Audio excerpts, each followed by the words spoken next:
Here we are at Youmacon 2013 in Detroit, Michigan, and we have the pleasure of having Todd Haberkorn. And did I say it right this time? You did. Are you totally shocked? I don't know how many comments I've gotten on YouTube. You can't even say his name! And Lesley Scott is the guest interviewer. Lesley? Thank you for finding some time to speak with us. Oh, thank you. Yeah, at the end, literally right at the end. At the end. You found time, yeah. I know. Right at the end of the. Apparently, there's still a few panels that are showing Really? what's going on. Oh, okay. Yeah, I think they're still showing the movie. Evangeline. After closing ceremony. Yeah. Yeah, There you go. That.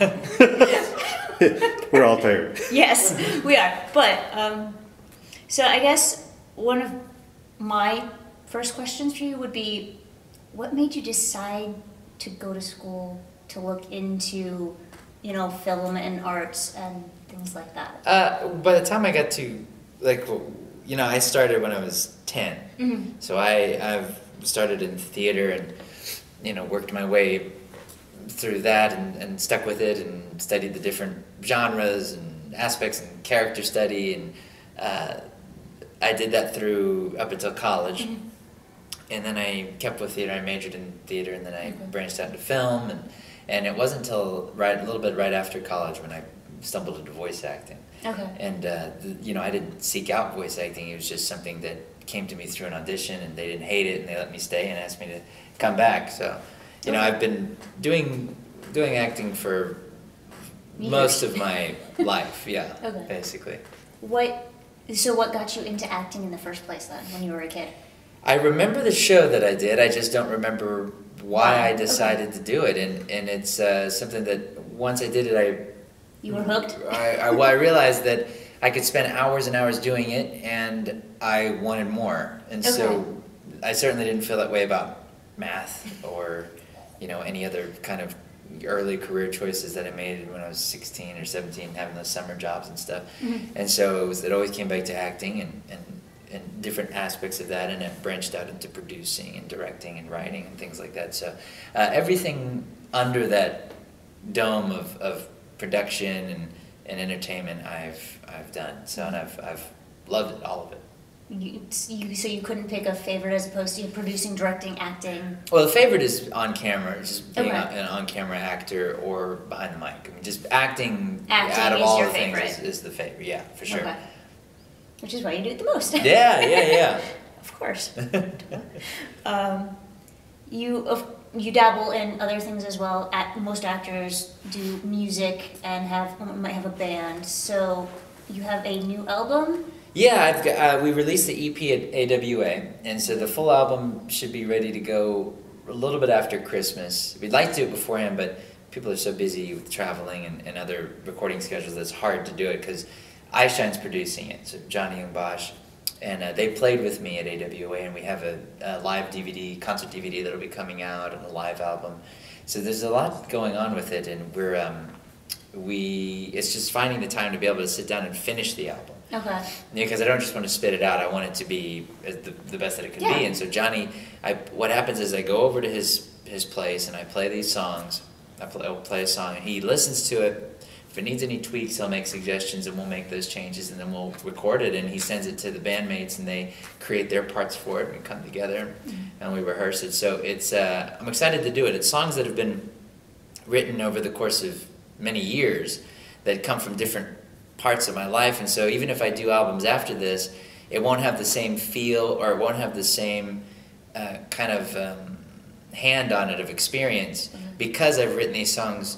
One song I wrote this year, one song I wrote 5 years ago, one was 10 years ago. So there's songs from all these different me's coming together, and so I'm excited to see what people think about that, and if they could see a difference in the storytelling musically. Okay. So how did you get connected with Eishine then? We did a lot of cons together first, and then we just started voicing in the same shows, Johnny and I. Okay. And I've seen them perform and mostly through cons. But we've spent a lot of time together, and I'm joke with them that I'm their honorary other member. Okay. And but it's fun to see them. They're very talented, and they very prolific, and they've toured all over the world. I'm very honored to have them on the album. Sounds like fun. You're working on Star Trek Continuum? Star Trek Continues. Yeah. There we go. Yeah, we just finished our second episode this week, actually. Oh, wow. And we're actually 3 days away from the end of a Kickstarter, and so we're trying to raise money to make the next 3 episodes and such. The first one was fully funded by our end, and it was about $100,000 to make the first episode. And so we're trying to raise funds, so it's like, hey, you know what? I'm glad we were able to do that, but we need a little bit of help here. Yeah. And so we're trying to raise another $100,000 Makes sense.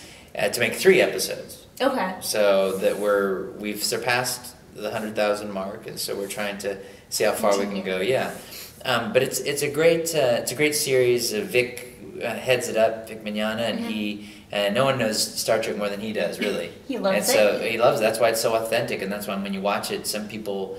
I talked to someone recently who's like, I've seen that episode 28 times. Our first episode.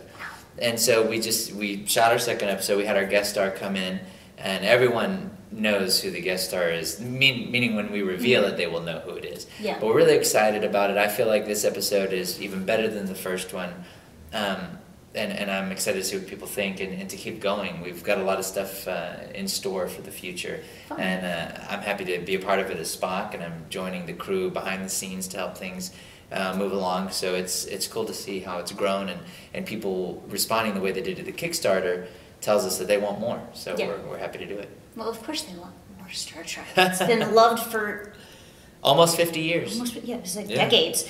Yeah. Decades. I remember, watching it with my parents when I was, 5.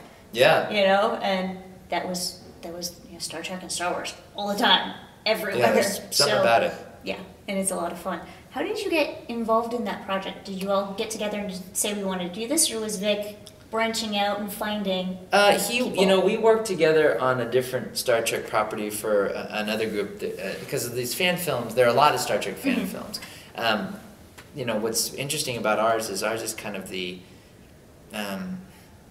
we are set apart from the others because we have pretty much a full-blown, fully professional production crew and cast that are all actors, all production people that do this outside of just the web series. It's for fun. And I hope that it shows, and I hope the quality shows, because we spend a lot of time and money and effort to make it be the best that it can be. So when Vic asked me to come on board, we were working with another fan production, and we thought we could do it differently. Okay. And improve some things here and there on our end. Because a lot of times with fan films, what you see is that you see the love. That's a constant. Yep. You see the love for it. They wouldn't be making it if they didn't love That's it. right. But there's a quality difference, only because it's different if you got a group of businessmen that love Star Trek and want to come together but have no idea how to make any kind of a film. So what we've done is we try to combine those two and make it happen.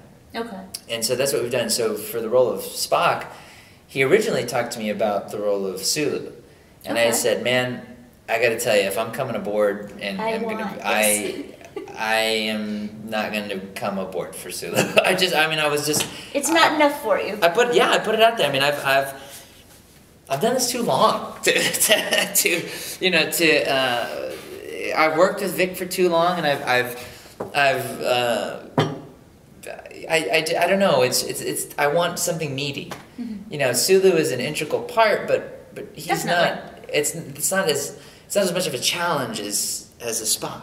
I want something to really sink my teeth into if I'm going to take, half a month to film an episode. Yeah, really. you want something that's actually going to make you grow, as opposed to something that you could do with your eyes closed. Well, I mean, it just make me grow and challenge me, and that's what Spock, especially in this last episode. And so that's what I like to do with my free time is find different things to learn and challenges and things like that. So I auditioned. He wanted me then he's like, okay, well, great, we'll do Spock.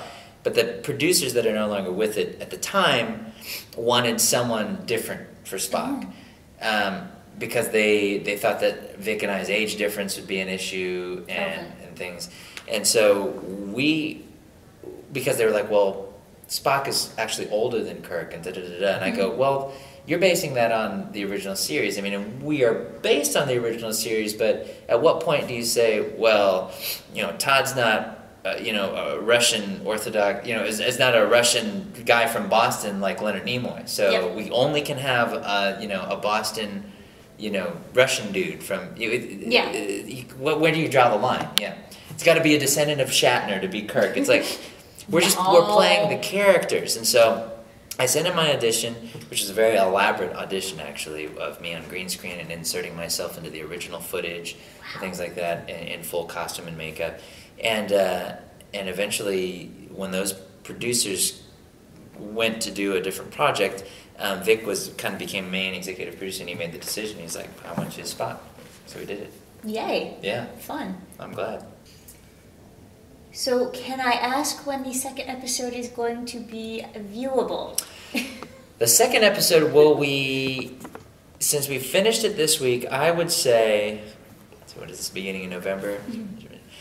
I would say by mid-February to early March. I bet it'll be, because it's got to go through sound design, editing, CG, color correction, all of the post-production, and original composition. Vic does a lot of original music for it, along with original series music. So there's a lot of things to make it look the way it looks. And we don't want to rush it, but we also want to get it out there because everyone's excited to see it, and we've got to get cracking on the next episode. So the next episode is being written right now. I know what it's going to be about, and it's going to be fun. I think it'll be a kickback to a fan favorite, for sure. That's good. Yeah. So there's been a lot of chatter about a new tattoo that you've gained from Fairy Tale. Yeah, the fans did it. I challenged them to get us to make 100 episodes, and they totally did. And I got the Fairy Tale tattoo, and Funimation documented it. We recorded the 100th episode.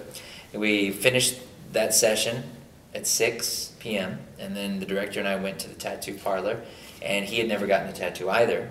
And so he goes, well, you know what? I'll do it too.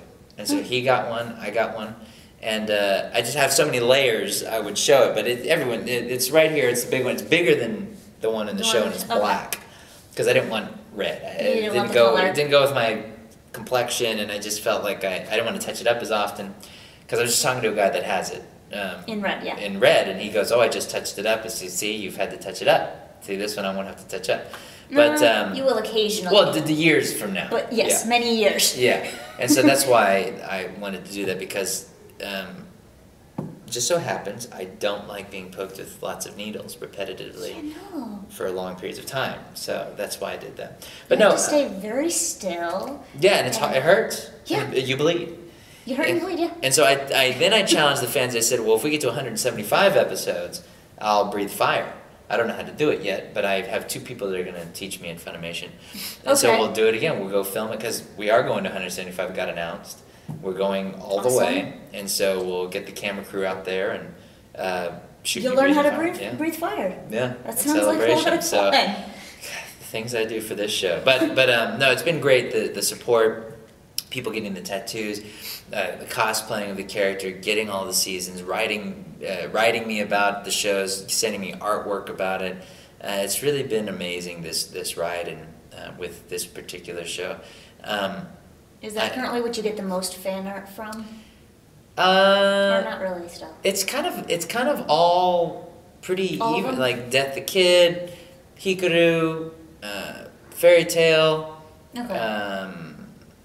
Alan. Those are kind of the main ones. So Italy from Italia. Yeah.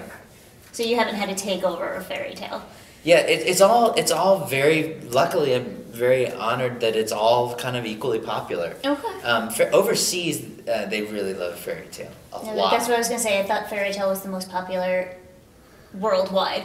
Yeah, it's Dragon Ball Z and Fairy Tale. And how that works out, I don't know why, but yeah, when I was in Australia, they love Fairy Tale, and that's great. I'd love to hear that. So we'll see. Hopefully they'll keep loving it. Awesome. Well, thank you for spending some Yeah. time with us, and I hope your trip home goes well. Yeah, Wow. back to the booth tomorrow. Yeah. Yeah. Back to work. Thank you very much for having me. I hope it's not a 12-hour trip on the way back. Yeah. Golly, I know. Like your trip here? It'll be, let's see, 10 a.m. Let's see, what time's my flight? Early in the morning. I land at like 3. And So- directly to the booth. Yeah, I need to go to the booth actually. So I've got Yeah, some stuff directly go to record. work. Yeah, it's fine. I mean, I'll see what I do now is I do this thing where in the evenings at like 9 o'clock I stop all work Everything. and I just play. You go home and Yeah. spend time with people Yeah, that you just- need to, do what you need to do. Because I had a bad habit of just working through the night and falling asleep at my computer and all this kind of stuff, and that's not That's not a a good quality thing. of life. And I may lose out on productivity points with certain clients and directors and things like that, but I You think, need a life. yeah. So yeah, You need sanity. yeah. That's the thing. So It's a good plan. Yeah, it'd be fun. I'm gonna have to do that too. Get Yeah. a life? No, Oh. actually plan that after this point in time in the day, I am not doing anything else. Yeah. Like, work is done. Yeah, everybody, you need a little recharge every day, just a little bit. You know, you go to bed at 11 or 12. Think about it. It's only a couple hours, Yeah. and that includes like showering, brush your teeth. So it's Yeah. not like it's just back to back like keg party from 9 to No, but it's It's just a relaxing. eat Yeah, dinner, watch some TV, read Yeah. a book, go outside, do something. something. Yeah, Yeah. that's right. I can't go for walks, it's getting too cold. Oh wait, I just bundle up. Just take it off. Before we go off the screen, would you mind coming up here? I would like to toss in your handler into Oh yeah, I was yeah. gonna say one of those people. One of the handlers. One One of the many Johns that he's had. Yeah. Many people. So have a seat, John. I gotta ask you, John. What was it like being his handler? It was spur of the moment. I'm actually writing gibberish as your actual handler. Oh, really? Yes. Wow. I'm actually like everybody's handler. I had to handle Huber a little bit too. Oh my. So I was all over the woodwork. Yeah, John was great. And actually, other John wasn't officially assigned to me either. No, it was and Jack. I told him, I said, guys, please, if you're not assigned to me, please do not feel obligated to do it. But we all kind of like roamed together as a pack, and we just kind of, stuck it out, and they were great. Everything was handled awesomely. So was he a royal pain or was he fun? It was fun. Yeah, it's People have fun around Todd. God, I hope so. It's just it's well, very. me and Todd run each other like 6 Oh yeah, we times a year. run. We see him all the time, and the thing is people don't realize how hectic the schedule is. It is. And so they think it's kind of like a, Walk in the park. Yeah. It's And like, oh, you went here and then you only get 3 hours. Like, no, it's like, I go here, I eat, try and take a nap. Oh, we need you all the way back over here for another panel. Yeah, when we start at 10 a.m., we go all the way pretty Through. much through Through the till. day. And we 9. all say like every Right, hour, yeah. like, we're going to take a nap. And then we're like, oh, Todd, you have another panel. It's like, Yeah, and I so don't we. get a nap. Todd, time to Okay. go eat. Yeah, and the eating is not like a leisurely hour thing. It's like, okay, eat it and then run. Let's go. Slurp it Yeah. down. Yeah, so but Eat on the go. But they were great. The handlers were awesome. Yeah, shieldy. I just wanted to do that, give a little, one of the unsung heroes of the Yeah, contest. making things happen. Exactly. That's right. And he's still making things happen. Yeah. So Anyhow, Because you're not done. so much appreciated every minute of your time that you give us. Oh, I no, know thank you, how John. intense these things are, and Yay. guys like this make it happen. So I just wanted to mention that. Yeah, So yeah. Thank you so much, Todd. thank you. I Always a pleasure. always, Yeah. absolutely, always my As pleasure. always. And Thanks, Lesley. from Lesley Scott Whee! and Youmacon in Detroit, Michigan. This has been the Weird Review.